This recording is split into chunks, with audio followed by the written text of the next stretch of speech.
Voilà, bonjour à toutes et à tous. C'est encore un plaisir de pouvoir se retrouver aujourd'hui. Pourquoi? Parce que c'est le jour du Seigneur et que c'est le jour qu'il a mis à part pour que nous puissions nous réunir pour l'adorer et pour encore entendre parler de lui. Aujourd'hui, on va parler de quelque chose d'extrêmement important dont ont fait preuve les gens qui viennent de témoigner. Vous avez entendu, on n'a pas envie de se lever, on n'a pas envie d'y aller. Des combats toute la semaine. Pour ceux qui savent un petit peu ce qui s'est encore passé cette semaine, ça a été des combats. Et pourtant, ils ont fait preuve de résilience, ils ont fait preuve de jusqu'au boutisme dans ces bons domaines-là. Et ce qu'on va voir, on va commencer par lire ensemble Romains 8, on va lire les versets 37 à 39. On va voir qu'on a besoin d'être encouragé pour aller jusqu'au bout. Pourquoi? Parce que l'œuvre que nous demande d'accomplir le Seigneur, elle est vraiment pas simple. Elle n'est pas simple et elle va nous demander des efforts, elle va nous demander d'aller à l'encontre de la volonté de ce monde, donc forcément de nous mettre dans des combats dans lesquels on n'aimerait pas se mettre finalement. Qui a envie d'aller trouver quelqu'un qui, dernière patibulaire, tatoué de partout, mais encore, c'est pas forcément les plus difficiles à évangéliser, mais on n'a pas forcément envie d'aller se risquer de se prendre un coup de poing si on tombe sur quelqu'un de mal illuminé en annonçant la parole. On n'a peut-être pas envie d'aller contre sa hiérarchie pour dire, non, moi, c'est pas ces valeurs-là que j'ai. On n'a peut-être pas envie d'aller à l'encontre de sa famille pour dire, non, ce que vous faites et les choses auxquelles je participe avec vous depuis des années, je ne peux plus les cautionner. On n'a pas envie de se mettre dans des combats pareils. Pourtant, le Seigneur nous demande de le faire, mais il ne le fait pas sans contrepartie. On va lire ensemble tout de suite Romains 8, versets 37 à 39. Mais dans toutes ces choses, nous sommes plus que vainqueurs par celui qui nous a aimés, car je suis persuadé que ni la mort, ni la vie, ni les anges, ni les dominations, ni le présent, ni l'avenir, ni les puissances, ni les êtres d'en haut, ni ceux d'en bas, ni aucune autre créature ne pourra nous séparer de l'amour de Dieu en Christ Jésus notre Seigneur. Déjà, une première promesse nous est faite, tant qu'on reste avec lui, rien de ce qui peut arriver ne peut nous séparer de son amour. Son amour que nous avons expérimenté sous la forme du salut, tout simplement. Du moment où on vient à Christ, où on le connaît, on le découvre, la première chose qu'on expérimente, c'est sa grâce et son salut. On se rend compte de ce que nous étions loin de lui, que nous allions vers l'enfer, vers la mort éternelle. Et la première chose qu'il met dans nos cœurs, c'est « parce que tu as mis ta confiance en moi, aujourd'hui tu es sauvé ». Et cet amour que Dieu nous donne, rien ne peut l'enlever, si ce n'est que nous nous en retirions. Mais là, ce qu'il nous est dit, c'est que on est vainqueur déjà. On a déjà gagné. Le prix de la course, on l'a déjà reçu. Pourquoi? Parce que le salut qui nous est promis, cette vie éternelle qui nous est promise, on l'a dès l'instant où nous sommes devenus enfants de Dieu, dès le moment où l'Esprit a attesté ces choses en nous. Amen. On va quand même lire les versets précédents, 35 et 36, parce qu'il y a des circonstances. Parce que dans toutes ces choses, mais quelles choses? Je reprends à partir du verset 35. Qui nous séparera de l'amour de Christ? La tribulation, l'angoisse, la persécution ou la faim, ou le dénuement, ou le péril, ou l'épée.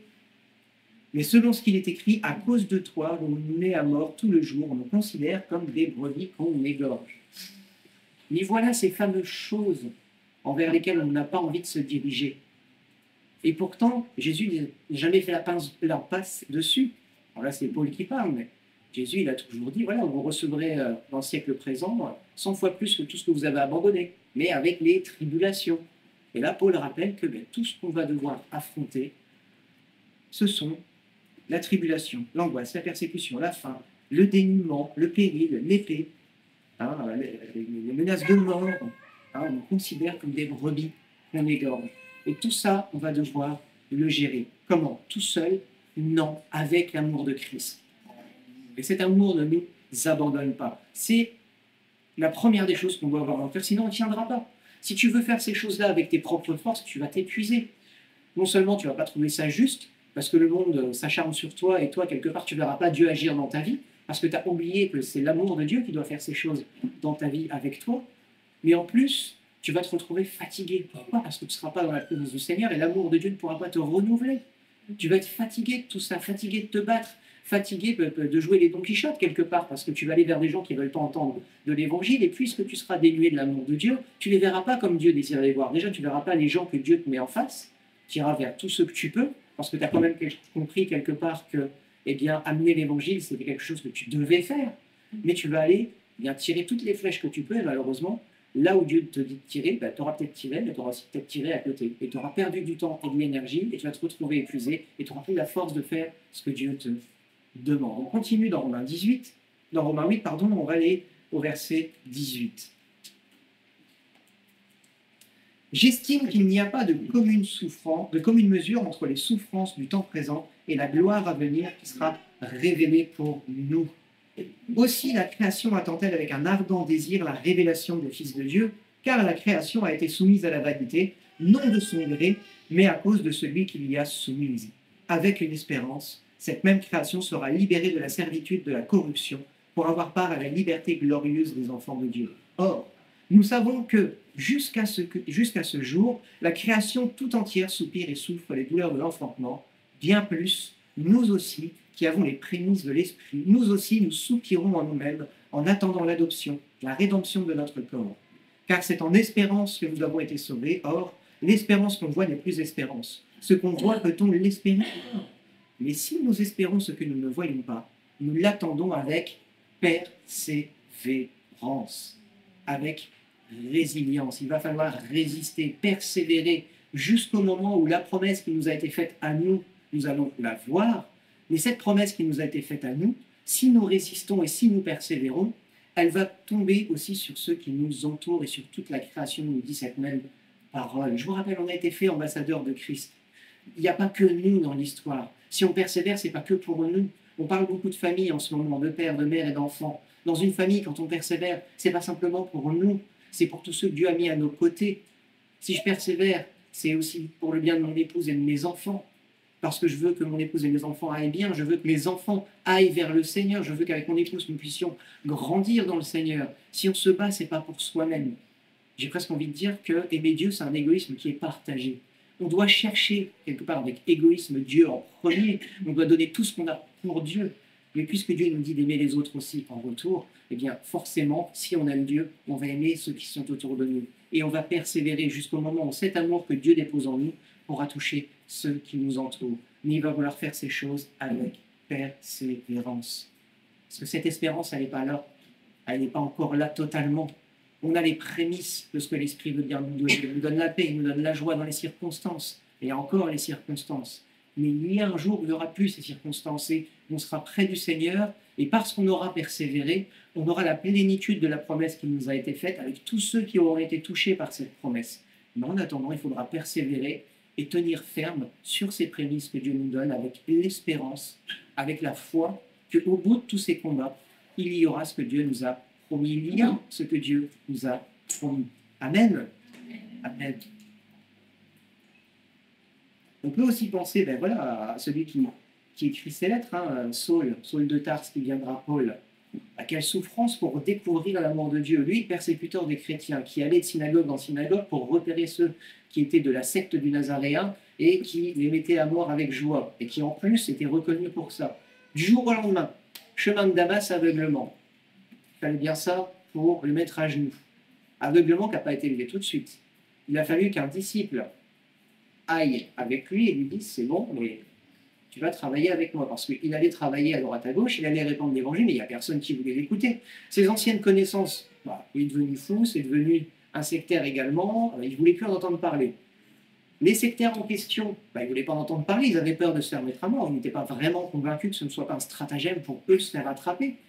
Il a fallu qu'un autre homme, Barnabas, arrive et lui donne sa caution parce que Dieu l'avait envoyé. Seulement à partir de là, Paul, qui était déjà pourtant un érudit, a dû tout réapprendre. Alors je ne vous dis pas que retourner sur les bancs de l'école, pour quelqu'un comme lui, ça a peut-être été difficile. Il a dû tout réapprendre. Nous de même, on doit tout réapprendre. Je me suis converti, j'avais 26 ans. Je venais d'avoir 26 ans quand je me suis converti. J'ai dû tout réapprendre. Heureusement, le Seigneur a posé quelques bases qui étaient de bonnes bases. Tout n'était pas acheté, heureusement, c'est loin que ça. Mais Dieu a quand même dû effacer, remettre à plat tellement de choses. Et pas seulement le jour de ma conversion. Il en met encore à plat aujourd'hui. On a tout à réapprendre. On est un peu comme Paul. Alors peut-être qu'on n'est pas au point de devoir se faire aveugler et mettre à terre d'une telle manière pour pouvoir réapprendre les choses, mais on doit à un moment passer par la souffrance, on doit à un moment passer par la mort à soi pour pouvoir apprendre ce que Dieu veut nous donner. On doit être détruit. Pourquoi? Parce qu'on a une espérance que Dieu a mis dans notre cœur dès le moment où on s'est converti. S'il n'y a pas cette espérance, je le rappelle, il n'y a pas d'effort. Au bout d'un moment, l'effort il va s'éteindre parce que ça sera trop d'efforts. Ça sera beaucoup trop pour nous-mêmes. Mais si l'amour de Dieu habite en nous, si l'amour de Dieu est ancré en nous, si on le connaît, eh bien malgré ces efforts à produire, qu'ils proviennent d'une opposition ou qu'ils proviennent d'une transformation que Dieu doit opérer, eh bien on aura la capacité d'aller jusqu'au bout. La résilience, elle commence ici, dans l'amour de Dieu versé en nous. Et c'est pour ça qu'il faut qu'on ait une relation avec Dieu qui est profonde. C'est pour ça qu'on doit avoir une relation avec Dieu qui est quotidienne. Sinon, cet amour, il s'en va très, très vite. Sinon, cet amour, il s'en va très, très vite. Il faut qu'on prenne garde à notre relation avec le Seigneur. Luc 22, versets 42 et 43. Parce qu'on pourrait croire que voilà, Jésus, il n'a jamais eu de soucis, tranquille, il a été jusqu'au bout, il nous a donné ce qu'il fallait, c'était Dieu fait homme. Et on va voir que non. Luc 22, versets 42 et 43. Je vais lire le 41, sinon ça commence bizarre. Puis il s'écarta d'eux, d'environ un jet de pierre, se mit à genoux et pria en disant « Père, si tu le veux, éloigne de moi cette coupe, toutefois que ce ne soit pas ma volonté, mais la tienne qui soit faite. » Alors un ange lui apparut du ciel pour le fortifier. Lui, il avait cette volonté d'aller jusqu'au bout. Là, il est dans le jardin de Gethsémane et il prie son Père. Il sait ce qui l'attend, il n'a pas envie d'y aller. Hein, il suit les gouttes de sang tellement il est angoissé à l'idée de ce qui l'attend. Il n'a pas envie d'y aller. Père, si c'est possible que ça ne se passe pas, arrête. J'ai pas envie d'y aller. Mais il fait une prière. Mais non pas ma volonté, Seigneur, mais la tienne. Il connaît les enjeux. Il sait ce qu'il va faire. Il y aura des conséquences derrière. Il sait aussi que s'il ne le fait pas, il y aura d'autres conséquences. Et lui, sa volonté, c'est que ce soit la volonté de Dieu qui s'accomplisse. Et à ce moment-là, qu'est-ce qui se passe? Parce que là, ça fait déjà un moment qu'il prie quand même. Ses compagnons ont eu le temps déjà de s'endormir une paire de fois. Voilà, ça ne fait pas 10 minutes qu'il est à genoux. Alors un ange lui apparut du ciel pour le fortifier.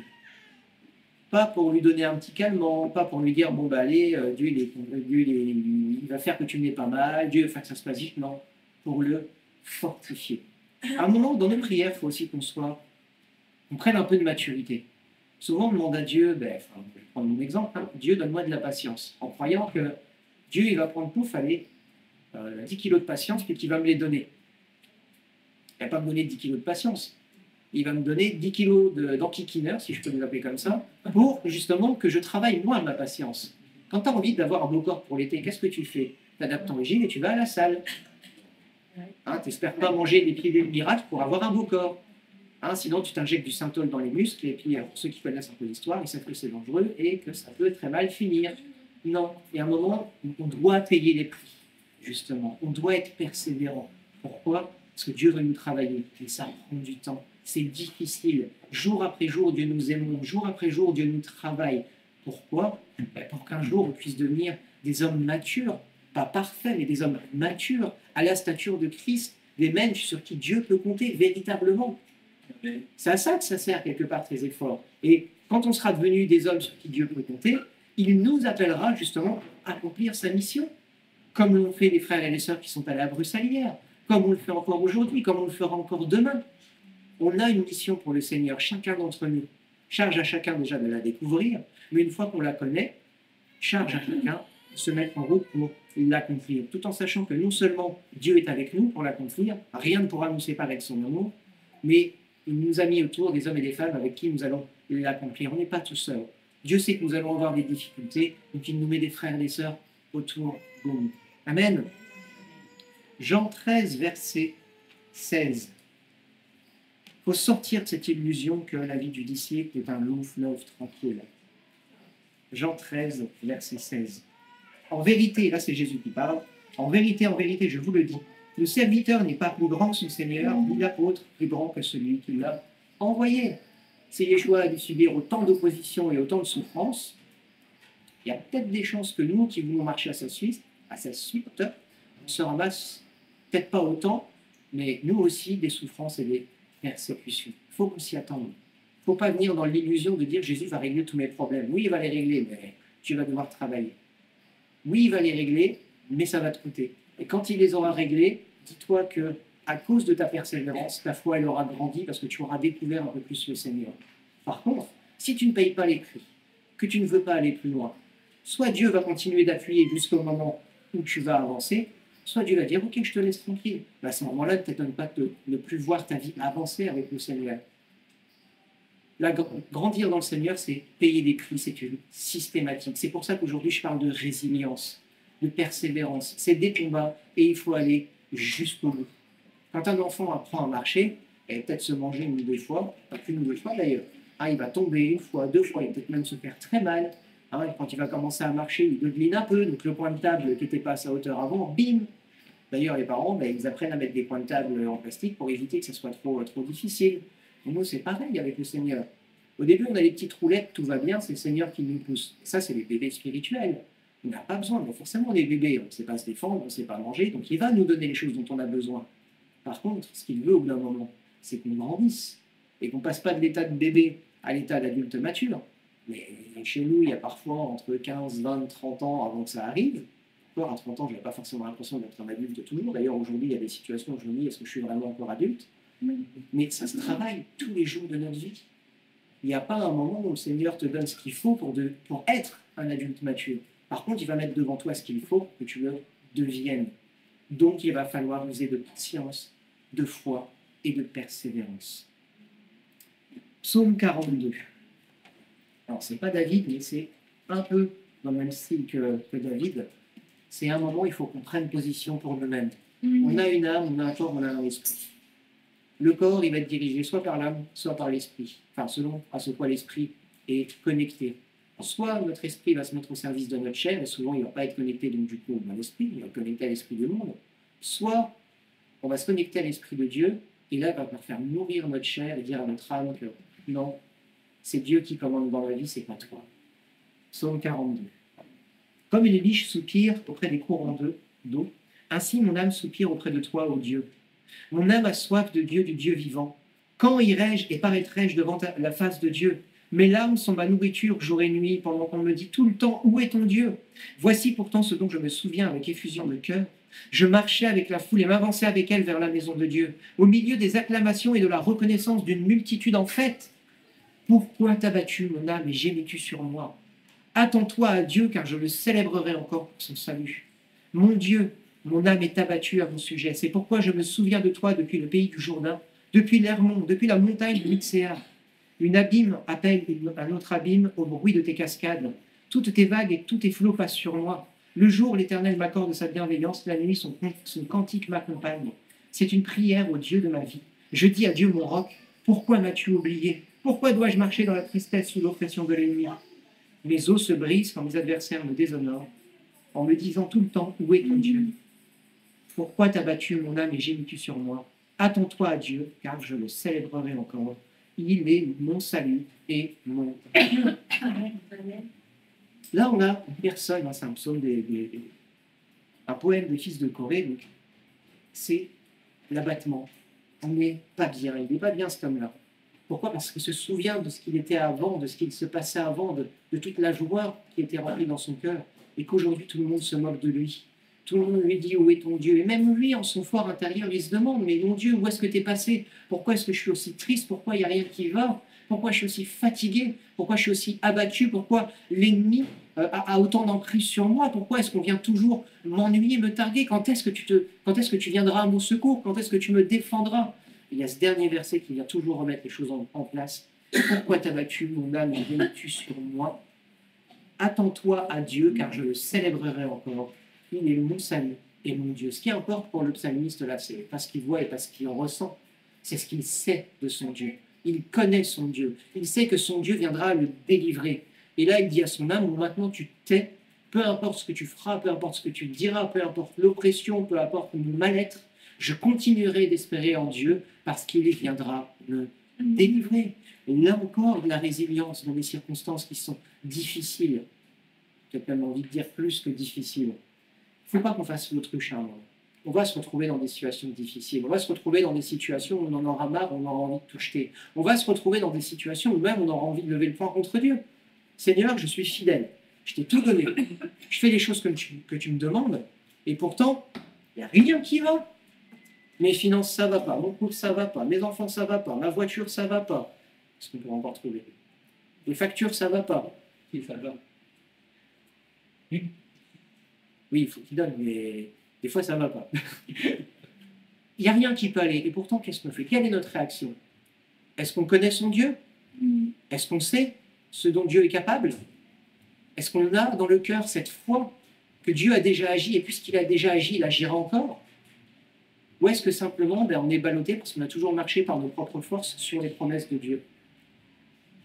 Soyons cet homme-là, cet homme qui, malgré l'oppression, malgré la difficulté, a choisi de ne pas faire l'autruche, a choisi de lever les yeux vers les hauteurs et de s'attendre à la délivrance de Dieu.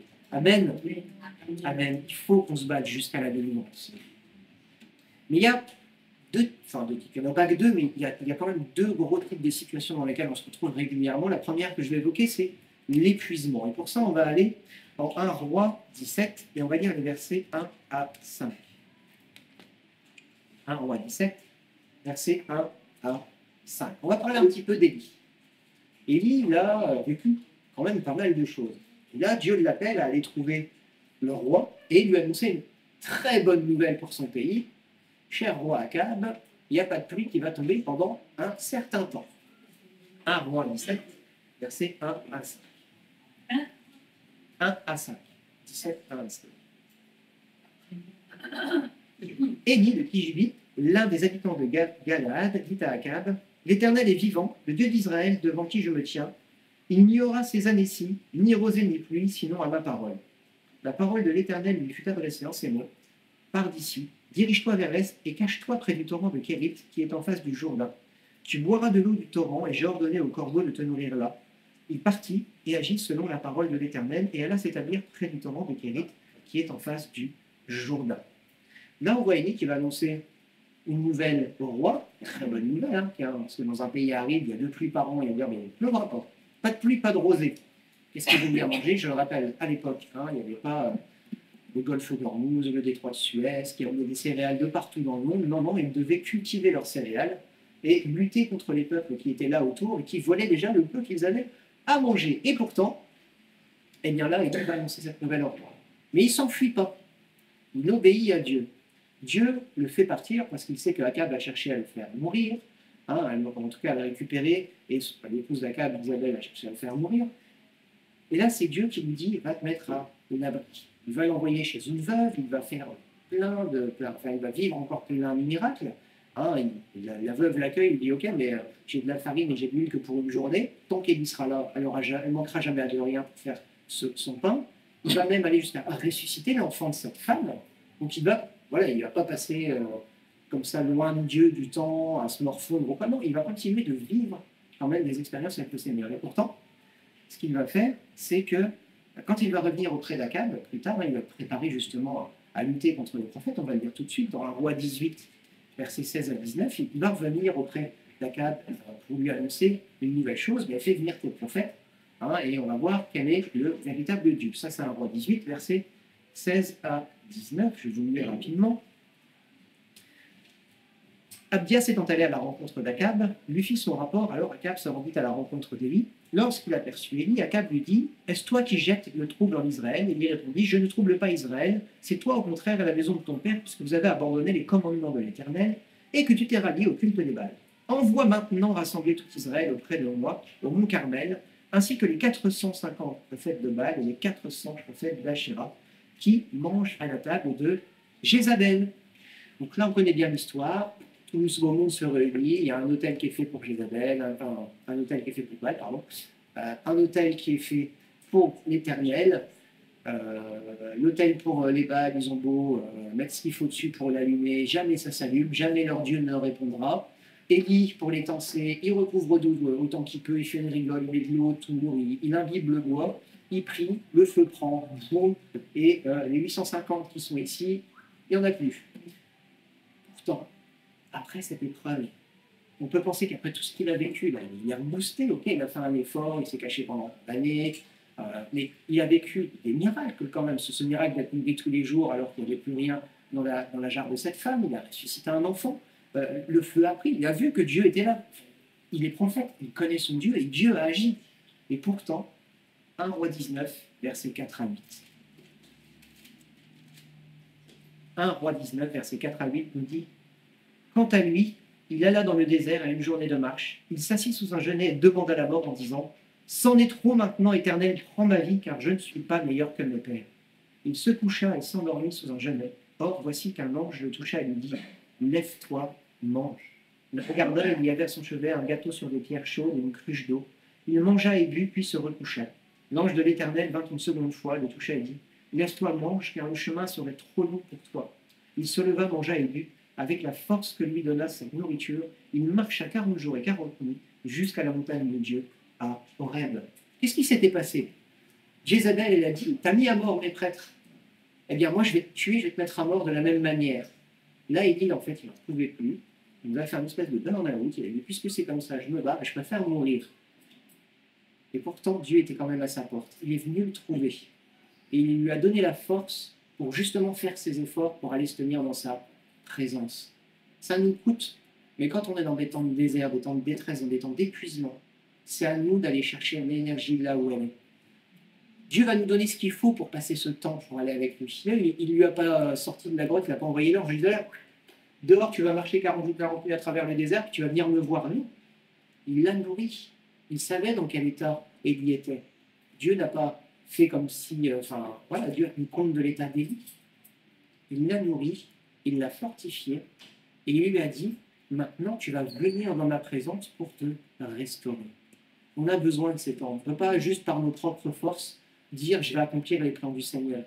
Là, il avait marché selon l'ordre de Dieu. Mais qu'est-ce qu'il a fait là? C'est encore une épreuve de plus, une épreuve de trop. Il n'a pas pensé que Dieu pouvait le secourir. Pourquoi? Parce qu'il était un bout, il n'en pouvait plus. Il a fallu qu'un ange vienne le saisir pour qu'il transforme sa pensée et qu'il lui donne la force d'aller chercher le secours là où il était, dans la présence du Seigneur sur la montagne. Et combien de fois on ne passe pas ce temps dans la montagne, auprès du Seigneur? Combien de fois on fait, à un moment on est fatigué, on s'assoit et on se dit: qu'est-ce qui se passe? Pourquoi je suis fatigué? On pense que c'est automatique, on fait, donc Dieu va... La première des choses, comme j'ai dit tout à l'heure, à laquelle on doit veiller, c'est notre relation avec le Seigneur. On doit avoir du temps personnel et intime. C'est bien quand on est appelé de passer du temps avec Dieu pour chercher la direction, de marcher, de prier pour cette direction, de prier pour les hommes et les femmes qui nous entourent. Mais si toi, tu es un peu bancal comme ça, tu es là, comment tu vas aider les gens qui sont autour de toi? À un moment, il faut prendre le temps de... Seigneur, j'ai besoin de toi, j'ai besoin que tu me restaures. Et si tu fais ça régulièrement, ça va aller. Si tu attends 6 mois, 1 an, 2 ans, 10 ans avant de le faire, il va y avoir du boulot. Il faut qu'on prenne régulièrement du temps dans la présence de Dieu, mais simplement pour être restauré, pas pour des requêtes, pas pour connaître une direction, pas pour des grandes révélations. Simplement: Seigneur, j'ai besoin de toi. Viens me renouveler, viens renouveler nos forces. Que je puisse passer du temps avec toi, que je puisse me tenir dans ta présence pour recevoir de toi ce que tu veux me donner. Tout simplement. On a besoin de ces temps intimes avec le Seigneur, on a besoin de ces temps de restauration, on a besoin d'être près du cœur du Père. Nos enfants ne viennent pas toujours pour réclamer. Moi, la petite dernière, quand elle est fatiguée, elle vient juste me faire un câlin parce qu'elle en a besoin, c'est tout. Elle n'attend rien de moi. Juste: papa, fais-moi un câlin, je suis fatigué, j'ai besoin de toi. Ça doit être pareil avec notre Père Céleste. Je peux prendre l'image du câlin si vous voulez, mais passer du temps dans la présence du Seigneur, juste pour récupérer des forces. Alors, il paraît que faire un câlin de plus de 20 secondes à quelqu'un, ça libère beaucoup d'endorphines et qu'on en a besoin. Fasse des câlins au Seigneur, on passe du temps. Pas juste 20 secondes, mais qu'on passe vraiment du temps. Souvent, on se fait des petites prières, les 5 minutes. C'est une prière du soir de mes enfants, c'est réglé comme du papier à musique. De temps en temps, il y a une petite partie en plus, mais sinon, c'est réglé comme du papier à musique. Je ne cite pas le Notre Père, mais presque. Qu'on fasse mieux que ça, quelque part. On ne se contente pas juste d'aller dans la présence du Seigneur pour Amen, et puis on passe à autre chose. Non. Simplement: Seigneur, voilà, tu connais ma journée, tu connais mes soucis, tu connais mes combats. Juste lui parler comme un confident, décharger son cœur, décharger ces poids qu'on a sur les épaules. Sinon, on n'ira pas bien loin. Souvent, qu'est-ce qui nous empêche d'être persévérants? Qu'est-ce qui nous empêche d'être résilients et qui nous épuise? C'est tous ces poids qui ne nous appartiennent pas, qu'on garde sur les épaules et qu'on ne dépose pas au pied de la croix. Ou pire, on les dépose, et après on va les rechercher. Qu'est-ce que vous voulez que le Seigneur fasse avec ça? Il pourra nous donner toutes les forces qu'on veut. S'il nous donne les forces pour marcher 100 km les épaules libres, on en marchera 50 avec les épaules 2 fois trop chargées. Qu'on apprenne à se décharger auprès de Dieu. Mais parfois, on est les responsables de notre épuisement. On est responsable de ces situations où on a du mal de voir la gloire du Seigneur.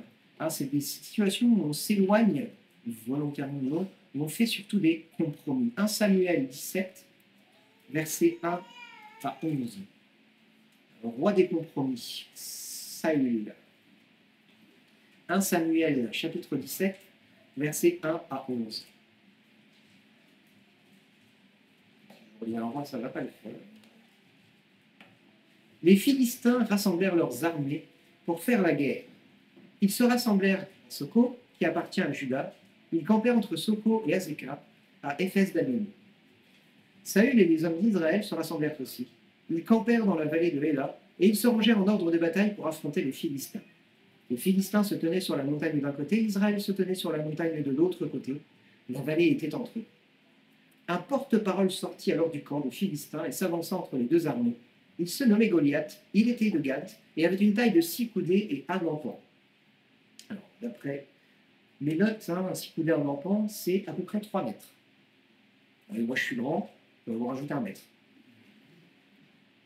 Il devait être 2 fois comme moi, pour moi. Je comprends qu'ils aient pu être impressionnés. Il avait sur la tête un casque de bronze et portait une cuirasse à écailles qui pesait 5000 cycles de bronze. Il avait aux jambes des jambières de bronze et un javelot de bronze en bandoulière. Le bois de sa lance était comme l'ensouple des tisserands et la pointe de sa lance pesait 600 cycles de fer. Le porteur du bouclier marchait devant lui.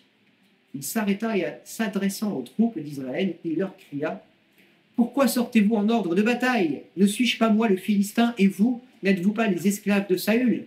Choisissez un homme qui descende contre moi. S'il peut se battre contre moi et qu'il me tue, nous serons vos esclaves.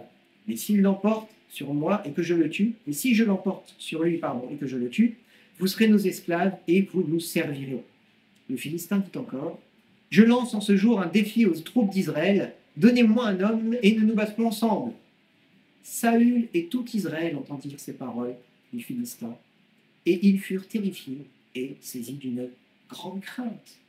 Pourtant, Saül n'avait pas été loin par Samuel, justement, pour devenir Dieu. Il ne s'était pas mis à prophétiser, il n'avait pas reçu l'Esprit de Dieu sur lui. Pourtant, il y a un homme qui s'avance devant lui, aussi grand puisse-t-il être, il devrait connaître son Dieu, et ne pas le craindre, au contraire. Il devrait connaître son Dieu et lui dire « Toi qui as insulté mon Dieu, viens ici que je te trucide. » Bon, on connaît l'histoire, c'est pas lui qui le fera, malheureusement pour lui, ce sera David. Mais c'est pas là que je veux en venir. On va revenir dans, on va aller en 1 Roi 18, et on va lire les versets 16 à 19. Le Philistin s'avançait matin et soir, non, 18. Alors, 16 à 19. Tout Israël et Juda aimaient David parce qu'il sortait et rentrait à leur pays. Saül dit à David, « Voici ma fille vulnérable, je te la donnerai pour femme, serre-moi seulement avec vaillance et mène les guerres de l'Éternel. » Or, Saül se disait, « Que ce ne soit pas ma main qui le frappe, mais que ce soit la main des Philistins. » Je suis un peu mélangé. Je vous ai fait de 1 Samuel 18, alors c'était un roi. Je vais faire ça. Voilà. On s'arrête et on recommence. C'est bien ce que je me disais, c'est 1 Samuel 10, verset 8. 1 Samuel 18. 1 Samuel 10, verset 8. Donc on avait Goliath qui venait, et donc, comme je vous le disais, Saül aurait dû connaître l'Éternel, mais on se rend compte qu'en fait, il ne le connaissait pas, parce qu'il avait la crainte de celui qui était venu à sa rencontre. Et là, je vous dis donc 1 Samuel 10, verset 8. C'est bien même. Puis, tu descendras avant moi, donc c'est Samuel qui s'adresse à Saül, tu descendras avant moi à Gilgal, alors à mon tour, je descendrai vers toi pour offrir des holocaustes et des sacrifices de communion. Tu attendras 7 jours jusqu'à ce que j'arrive auprès de toi et que je te fasse connaître ce que tu dois faire. Donc là, Samuel nous donne tout un ordre de choses à faire avant d'aller en bataille contre ses ennemis. Il lui dit, après 7 jours, tu m'attendras, je ferai des sacrifices et tu iras te battre. C'est pas trop ce qu'il a fait. 1 Samuel 13, versets 8 à 14. Il vient d'être loin pour être roi. Là, il vient d'être roi. 1 Samuel 13, versets 8 à 14. Samuel dit à Saül, tu as agi en insensé, et tu n'as pas observé le commandement que l'Éternel, ton Dieu, t'avait donné, l'Éternel aurait affermi pour toujours ton règne sur Israël. Maintenant, ton règne ne tiendra pas. L'Éternel s'est cherché un homme selon son cœur. L'Éternel l'a établi conducteur de son peuple parce que tu n'as pas observé ce que l'Éternel t'avait commandé. Puis Samuel se leva et monta de Gilgal à Gibéa de Benjamin. Saül dénombra le peuple qui se trouvait avec lui. Donc, moins de 14, après, ça n'a plus rien à voir. Oui, parce que tu n'as pas observé ce que l'Éternel t'avait commandé. On connaît aussi cette histoire. Saül attend, il perd patience, il voit son peuple et l'armée derrière qui commence à parler, il commence à avoir plus peur que le peuple ne le suive plus. Et qu'est-ce qu'il fait? Il fait ce que Samuel aurait dû faire. Il prend des prérogatives qu'il n'avait pas et il désobéit à l'ordre que Dieu lui avait donné. 7 jours après avoir été roi, l'esprit de l'Éternel n'est plus sur lui. 7 jours après avoir été roi, la royauté lui a été prise. L'esprit de l'Éternel lui sera enlevé un petit peu plus loin. Et on voit qu'il va manquer de discernement à partir de ce moment-là. Il va faire n'importe quoi. Hein, il va, voilà, il arrête pour prendre des décisions militaires, il appelle les prêtres pour tirer au sort, hein, il ne consulte même plus les prophètes. Il va aussi interdire à ces hommes de manger avant une bataille. Enfin, je ne sais pas si on se rend compte. Hein. Je veux dire, pour un commandant en chef, faire jeûner ses troupes avant de mener un assaut. Heureusement que son fils était un peu plus intelligent et qu'il ne savait pas cet ordre, parce que du coup, il a pu amener la victoire au peuple. Hein. On trouve tout ça dans 1 Samuel 14. Mais on voit que Saül va manquer de discernement. Il n'a pas l'esprit de Dieu sur lui, il n'a pas la crainte de Dieu. Il agit avec ses propres forces. Et ça va le mener au désastre. Parce qu'il n'a pas voulu obéir. Et nous, souvent, on se dit, je vais faire à ma manière. On a reçu un ordre du Seigneur, mais je vais faire comme moi je l'ai entendu. Je pense que comme ça, ce sera mieux. Ah oui, par là, ça serait peut-être bien, mais tu vois, moi j'ai l'habitude de faire ça. Et tu fais à ton habitude. Et après, tu t'étonnes. Maintenant, ça n'a pas marché. Comment ça se fait? Pourquoi je suis là? Pourquoi j'ai mal partout? Pourquoi j'arrive plus à avancer? Pourquoi j'entends plus ta voix? Et là, souvent, on se met dans ces situations-là aussi. C'est autant d'occasions d'apprendre de soi-même. Mais il faut en tirer les conséquences. Dieu connaît nos vies. Dieu connaît nos appels. Dieu a les moyens pour que nous puissions réaliser ce qu'il a décidé pour nous dans nos vies et dans les appels qu'il a mis devant nous. Il faut que nous puissions comprendre la manière dont il veut que nous agissions. Alors, ce n'est pas donné comme ça, encore une fois, ce n'est pas en passant 5 minutes dans le secret de sa chambre que les choses s'arrangent et qu'on connaît tout, mais c'est en passant du temps déjà avec lui, en ayant la connaissance de ce qu'il aime, de ce qu'il n'aime pas déjà pour faire ce qu'il aime et ne pas faire ce qu'il n'aime pas, pour apprendre au fur et à mesure en fonction de ce qu'il nous fait découvrir, mettre en pratique. Et plus on va le connaître, plus ce sera facile.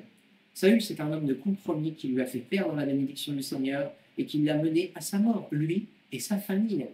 On se rappelle que lui et Jonathan, alors que Jonathan n'avait rien à voir dans l'histoire, hein, quelque part. Au contraire, c'était un homme de Dieu, c'était un homme qui aimait profondément David et qui avait compris, malgré qu'il ait reçu de la royauté, sa fidélité était envers David, parce qu'il était loin par Dieu. Et pourtant, à cause de sa désobéissance et de son aveuglement, Saül a mené lui et sa maison à sa perte. On parlait tout à l'heure. On n'a pas ce désir de mener sa maison à sa perte. Je ne veux pas voir se faire mon épouse et mes enfants. Moi, je veux les voir prospérer, au contraire. Les enfants, je veux les voir même encore plus grands que moi. Je veux qu'ils aillent plus loin que moi, ce que j'aurais pu faire. C'est ce que tout parent normal désire pour ses enfants. On est arrivé à un certain point, on a fait des erreurs, alors on transmet tout ça à ses enfants pour qu'ils ne fassent pas ces erreurs et qu'ils aillent plus loin que nous. Et Saül était tellement aveuglé qu'il a perdu tout ça. Il a mené sa maison à sa perte, il a perdu la royauté et il a perdu la vie. Le compromis ne fait pas partie du vocabulaire de Dieu. On ne peut pas faire ce qu'on veut. On lui appartient tout entier, on ne lui appartient pas. Et ça demande des efforts perpétuels et continuels. Ça demande une résistance et une persévérance, une résilience à toute épreuve. On ne peut pas le servir 6 mois, puis au bout de 6 mois, se dire « j'en ai marre, allez, je passe à autre chose ». On ne peut pas se mettre à part, se sanctifier pendant 6 mois en disant, puis après se dire « c'est trop dur, je continue quand même et puis on verra bien ». C'est tout le temps, c'est tout le temps, c'est tout le temps, c'est tout le temps, c'est tout le temps, c'est tout le temps. C'est fatigant, oui. Mais oui, il y a quoi? Il y a la promesse de la vie éternelle. Et cette promesse, elle doit être inscrite dans nos cœurs. Ça doit être le leitmotiv de notre vie. On a reçu un mandat évangélisé, oui, ok. Mais la première des choses, c'est je suis sauvé, eh bien je veux aller jusqu'au bout pour voir mon salut. Si tu n'as pas ça dans le cœur, si tu n'as pas l'amour de Dieu qui est inscrit profondément en toi, tu auras beau avoir déployé tout ce que tu voulais et amener 150 000 âmes derrière toi, fais attention de ne pas passer à côté du plan du Seigneur pour ta vie. On ne va pas arriver là-bas, faire toc toc toc et coucou Seigneur, je t'apporte tous ceux que j'ai sauvés et toutes les belles œuvres. Non. Est-ce que mon cœur t'appartenait? C'est ça qu'il va regarder le Seigneur. Est-ce que tu étais à ma ressemblance? Est-ce que tu m'as obéi? Est-ce que tu m'as véritablement aimé? Est-ce que tu as persévéré jusqu'au bout dans ce que je t'ai donné? C'est ça que le Seigneur examinera. Ça ne veut pas dire que les œuvres ne sont pas importantes, elles le sont, mais beaucoup moins que notre relation avec Dieu. Mais Dieu nous a fait des promesses. Il ne nous a pas abandonnés. Et je vais vous donner quelques versets clés qui m'aident et qui vont vous aider à garder le cap et à vous rappeler les promesses de Dieu. Le premier, c'est le psaume 23, l'Éternel est mon berger, je ne manquerai de rien. Amen. Quand on a des difficultés, quand on traverse des heures sombres et qu'on n'en voit pas le bout du tunnel, l'Éternel est mon berger, on relit le psaume 23. Là encore, quand on a des difficultés, il ne faut pas hésiter à les adresser à Dieu. Pourquoi? Parce que quand un malheureux crie, l'Éternel l'entend. Ça, c'est dans le psaume 34. Psaume 34, quand un malheureux crie, l'Éternel l'entend. Ceux qui se confient en l'Éternel renouvellent leur force. Ésaïe 40, verset 31. Parfois, on est au bout du rouleau. Eh bien, on relit Ésaïe 40, verset 31, on le médite et on se l'approprie. Les bontés de l'Éternel se renouvellent chaque matin. Lamentation 3, verset 22. Le panier du Seigneur, il ne se vide jamais, c'est une corne d'abondance. Il en a toujours à nous donner. Ces bénédictions, elles ne s'arrêtent pas. Et ce n'est pas parce qu'à un moment, on a mal fait qu'il coupe le robinet. Non, à un moment, on retourne vers lui, on lui dit Seigneur, pardon, ça continue. L'Éternel a des bénédictions en réserve autant qu'il en faudra. Et Lamentation 3, verset 22. Et enfin, parfois, il faut se dire que j'en ai assez fait pour aujourd'hui. Ce que tu me demandes de faire demain, je ne peux pas le faire aujourd'hui. Matthieu 6, verset 34, à chaque jour suffit sa peine. Parfois, on veut en faire, mais à un moment, c'est stop. Viens chercher la paix du Seigneur dans le repos. À chaque jour suffit sa peine. Il faut qu'on soit équilibré dans tout ça. On ne peut pas se dire à chaque jour suffit sa peine, une demi-heure après s'être levé. J'ai fait mon lit, c'est bon. Non. Mais quand il commence à être 3-4 heures du matin, tu dis j'ai encore ça à faire. C'est de te demander si ce que tu fais là, tu auras peut-être fait des choses inutiles dans ta journée. Et à ce moment-là, tu auras peut-être pu faire ce que tu savais devoir faire, ou alors peut-être que ce que tu es en train de faire, ça pourra attendre demain. Prendre du repos avec l'Éternel, ce n'est pas une option. Au contraire, ça fait partie de ses rendez-vous. Il y a cette fête de l'Éternel, mais il y en a une en plus, c'est le Shabbat. C'est ce temps de repos, ce repos qu'a voulu l'Éternel. À chaque jour suffit sa peine. On va terminer en lisant 1 Jean 4, versets 16 à 19. Il ne faut pas se laisser paralyser par la peur ni par l'angoisse. Dieu, il est le même hier, aujourd'hui, éternellement, et les promesses qu'il nous a faites ne s'arrêtent pas et ne se changent pas. Par contre, ces peurs, ces angoisses, il faut que ce soit autant d'éléments qu'on va ajouter dans notre chaudière pour alimenter ce carburant dont on a besoin pour aller chercher le secours là où il est, avec l'Éternel. 1 Jean 4, versets 16 à 19. Et nous avons connu l'amour que Dieu a pour nous. Et nous y avons cru. Dieu est amour, celui qui demeure dans l'amour demeure en Dieu, et Dieu demeure en lui. Voici comment l'amour est parfait en nous, afin que nous ayons de l'assurance au jour du jugement. Tel il est lui, tel nous sommes aussi dans le monde. Il n'y a pas de crainte dans l'amour, mais l'amour parfait bannit la crainte, car la crainte implique un châtiment, et celui qui craint le point parfait dans l'amour. Pour nous, nous aimons, parce que lui nous a aimés le premier. Il n'y a plus de châtiment en Dieu. Le châtiment, il est terminé. Il a payé le prix sur la croix pour que ce châtiment ne retombe pas sur nous. Donc que nous n'ayons plus la crainte de cela. On ne travaille pas pour son salut. On travaille pour le salut de ceux qui nous entourent, parce que la nuit est bientôt là. Donc que nous puissions vraiment entretenir notre relation avec le Seigneur, aller chercher les forces dont nous avons besoin en lui, parce qu'on va en avoir besoin. Parce que la vie de disciple, ce n'est pas une vie qui est simple. Qu'on fasse attention aux pièges de l'ennemi, qu'on ne rentre pas dans le compromis, mais que toujours nous puissions chercher la volonté du Seigneur dans ce qu'il met devant nous. Et quand nous la connaissons, que nous puissions foncer dans cette volonté, mais toujours en consultant le Seigneur, pour que nous n'utilisions pas nos moyens, mais que nous utilisions la force du Seigneur en nous pour aller jusqu'au bout des plans qu'il a prévus pour nous. Amen. Amen. Voilà, j'espère que ça aurait pu vous donner un coup de boost. Comme moi, ça m'a reboosté, j'en avais besoin. Ça m'a fait énormément de bien de me rappeler que, malgré ce que je suis, malgré ma petitesse, malgré mon manque de force et parfois de discernement, j'avais un Dieu qui m'aimait profondément et qui avait en réserve pour moi toutes les bénédictions nécessaires pour que j'aille jusqu'au bout du chemin que lui m'a préparé. Amen. Voilà, soyez bénis, vous qui nous avez suivis. On se retrouve ce mercredi, 19h30 pour l'enseignement. vais dire ce sera avec qui, moi ce sera en décalé. Et on se retrouve donc dimanche prochain à 10h30 pour le culte. Soyez bénis.